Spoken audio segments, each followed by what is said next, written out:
नमस्कार मित्रांनो.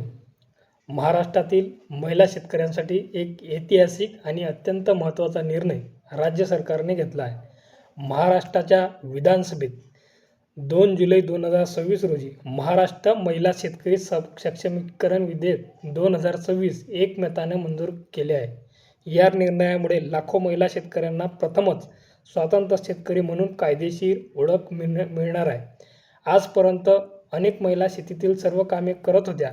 पेरणी, खुरपणी, कापणी, जनावरांची देखभाल, दुग्ध व्यवसाय अशा अनेक जबाबदाऱ्या त्या सांभाळत होत्या.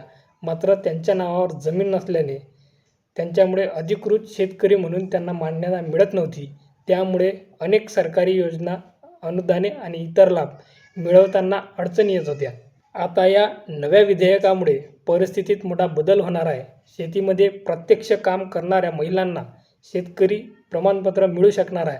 विशेष म्हणजे सातबाऱ्यावर नाव नसले तरी पात्र महिलांना शेतकरी म्हणून ओळख मिळण्याचा मार्ग आता मोकळा झाला आहे. या प्रमाणपत्राच्या आधारे महिला शेतकऱ्यांना विविध कृषी योजना, अनुदान, प्रशिक्षण, पीक विमा, बँक कर्ज आणि शासनाच्या इतर सुविधांचा लाभ मिळवणे अधिक सोपे होणार आहे. तसेच शेती क्षेत्रातील महिलांचे योगदान अधिकृतपणे मान्य केले जाणार आहे.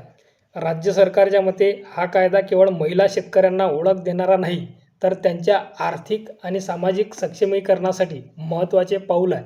महाराष्ट्र हा असा कायदा करणाऱ्या देशातील पहिल्या राज्यांपैकी एक ठरत असल्याचेही सांगले जात आहे. मित्रांनो, तुमच्या घरातील आई, बहीण, पत्नी किंवा इतर महिला शेतीला काम करत असतील तर ही माहिती त्यांच्यापर्यंत नक्की पोहोचवा.